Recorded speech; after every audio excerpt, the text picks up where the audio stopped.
Hello, and welcome to the Truth Movement. My name is Ryan Prescott, and we're going to go over the three barriers to effective study. These are the barriers, these are the roadblocks, the brick walls that prevent you from understanding what you're studying and applying what you're studying.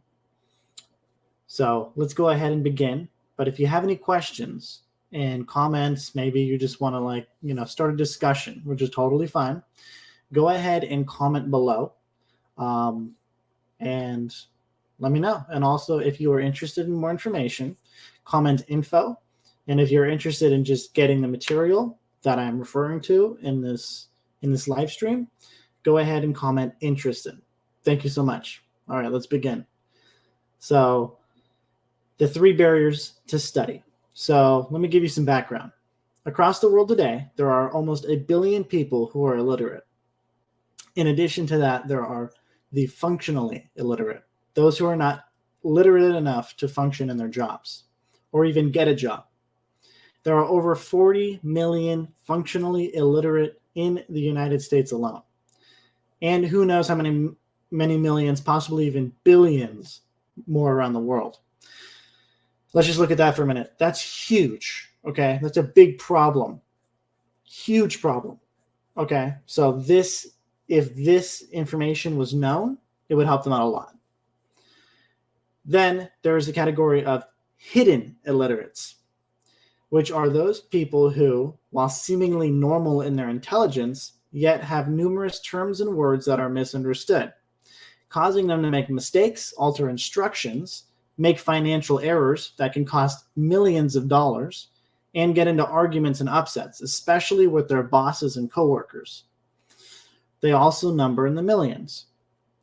Countless good teachers and trainers have given up for lack of results and lack of solutions, and systems that inhibit their ideals and creativity. Countless students have even given up on their studies because they didn't have the confidence to succeed, or perhaps thought or were made to think that they were too stupid to succeed. Interesting, right? What we seek to accomplish in any training and education situation is students who have complete understanding of what they are learning are fully able to rapidly and correctly apply all of the actions which are caused for in their studies and can use good judgment when necessary. Pretty cool. All right, so what we're going to go over is what's called study technology. And that was developed in the 1960s, right, by American philosopher and humanitarian Mr. Hubbard, also known as L. Ron Hubbard. This technology provides the tools to learn how to learn. Very simply put, anyone, whether student, educator, parent, or trainer, can quickly learn this new learning technology and be able to apply it to help himself and others. Such is its power, it lends itself to improving the learning process in any educational setting, with any subject, in any language. Pretty cool. So as a result of applying this information, right, applying this technology, this study technology, you as a college student, you as a person studying in your life, any subject for your job, or even just improving your life, you can go ahead and you'll have the result of full understanding of what you are studying in your life, whatever you're studying, right? Be fully able to rapidly and correctly apply all of the actions that are called for in that study that you're, engaging in. And you use good judgment when necessary. These are all amazing things, right? Amazing, right? So if a student or an employee has these abilities, we would find him or her fully proficient in the subject and an A student. Without this, an employee may make errors on the job, be slow, waste materials, or reduce customer satisfaction, right? So a student would get a C or a D that would affect his future career. There we go, right? So therefore, there is a gap between the actual proficiency and the potential proficiency of the person, which we will call the learning gap. Okay, cool. So interesting stuff, right?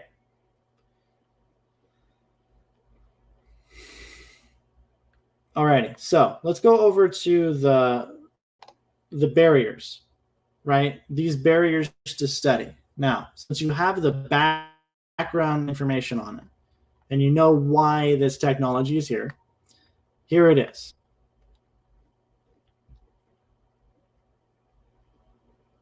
The first barrier to study. Now, this is absence of mass. These are the things you're going to go through in your studies, right? These are the three barriers to study, right? Effective study. The first barrier to study is absence of mass. If one is attempting to understand the function and operation of a car or a computer or a solar system, the printed page and spoken word are of no substitute for the object itself.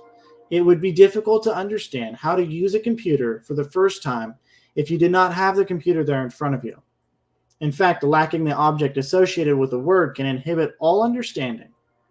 And I'm pretty sure we can agree on that, right? And also, if you were, studying about an aircraft, right, and then you didn't have the airplane with you, or you couldn't go see it and touch all its gears, you wouldn't have the full understanding of what an airplane actually is. You wouldn't have an understanding of what the gears felt like, what they look like in person, touching them, getting, a feel for it. That's mass. That's the physical object, right? So if the mass of a subject is absent, you can actually have physical manifestations. You probably experienced some of these. You'll feel squashed, right? Squashed. Oh, right? Feel bent, like you're bent down and you're trying to read something and you're bent. Have you ever felt that, where your back's bent and you're like, oh, I must be tired? Well, you're not. Sort of spinny, right? So you're like, I don't know what I'm reading. Sort of dead, or even bored. You're bored of the subject. You don't even want to do it anymore. You're just done. A person studying a subject without the objects related to that subject will experience these and several other specific reasons. Knowing how to identify and handle these reactions is vital to a student's ability to grasp and use the subject, and more than vital to a teacher's ability to get a student to learn the subject, right? Because if you don't know what the item looks like or even feels like or whatever, how are you supposed to, apply what you learn, or how are you supposed to even know what you're supposed to do? Because you've never seen it before. So cool. So now we got that. The second barrier to study is the skipped gradient. A gradient is a way of learning or doing something step by step. It's like a ladder. You could say it's ladder or stairs, right? A gradient can be easy, where each step can be done easily, or it can be hard, where each step is difficult to do. Too steep a gradient consists of not having mastered prior skills before going on to more complicated or detailed steps, right? A student who has skipped a gradient may feel a sort of confusion. You may actually feel confused. Like here's a funny example. Have you ever built an IKEA furniture, put it together? Don't you feel kind of confused? Because you probably missed a step. And so now you're like, whoa, right? And you're just confused. Or a feeling of reeling, like I just did. Oh, I don't know what I'm doing. I don't know. Say moving or swaying like you might fall. Right? These are two reactions a person will have when they have missed a step or hit too steep a gradient in the subject they're studying. This is often referred to as missed basic skills or insufficient basic skills. Okay, now this is the biggest one. Okay, this is the biggest one, and it's the most important barrier, and it's the misunderstood word. Okay, this is the third and most important barrier, the misunderstood word. Miss means not or wrongly. Misunderstood means not understood or wrongly understood. A misunderstood word is a word which is not understood or a word which is wrongly understood. Have you ever been reading a book or a report, gotten to the end of the page, and couldn't remember what you read? Therein lies the phenomena of the misunderstood word. All becomes distinctly blank beyond a word not understood or wrongly understood. So, have you ever read a book or read a page or read a chapter at least, right? You read a chapter and then you're like, oh, what did I just read? And you're blank. You can't even remember what you read. You can't. Have you ever felt that way? Well, this is what it is. It can make you feel blank or washed out. Okay? It can make you feel not there, right? And a sort of a nervous, upset feeling can follow after that. So you're like, oh man, I really don't understand. Oh, whatever, right? Or, you feel blank. You can't remember anything. You feel washed out. You're like, oh, I don't know what did I just read? You're like, oh, I don't want to read it again, right? And then, you're not there. You're like blank. You're like looking off into the distance. That's what people are saying, that like, oh, you can't focus in school. That's why you have a misunderstood word. Also, possibly even you've hit one of the three before you hit the misunderstood word. One of the three barriers. So you have to look at that. You have to operate like that. You have to figure out what you ran into and handle it. And there's a certain way you do that. The matter is far more critical than one might think. And of the three barriers, it is a misunderstood word that bears most upon human relations, the mind and understanding. It is a misunderstood word that establishes aptitude or a lack of it. It produces a vast panorama of reactions and is the prime factor involved with stupidity.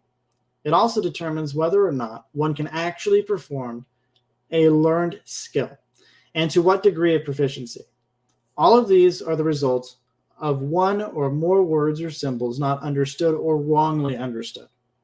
The misunderstood word can stop a student in his tracks completely. Knowing how to determine when there is a misunderstood word or symbol, how to find it, and how to handle it are critical to the success of any student.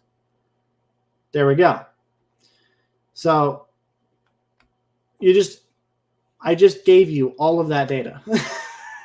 The barriers, where this technology came from, and why haven't you heard of it?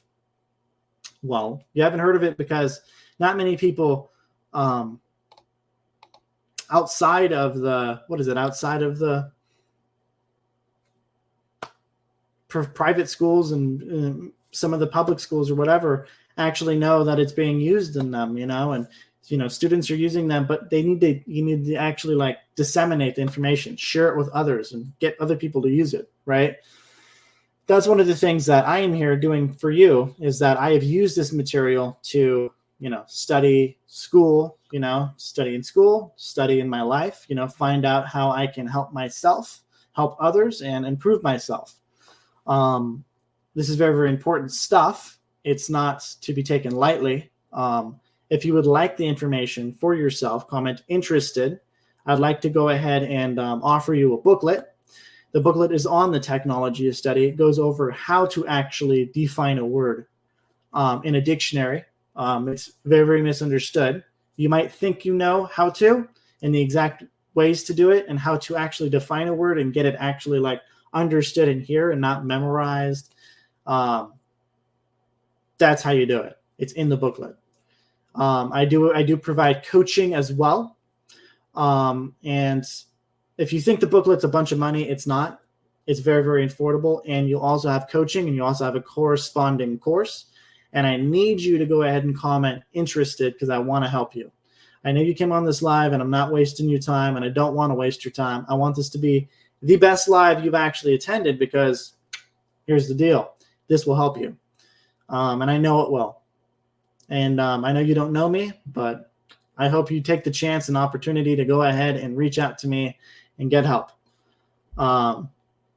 Those are the three reasons why you can't effectively study. And you've never known this before. So now you basically have a new sense of understanding. And now we have to handle it. So take the opportunity, take the chance, make it happen. Comment interested below. Thanks so much. Alrighty.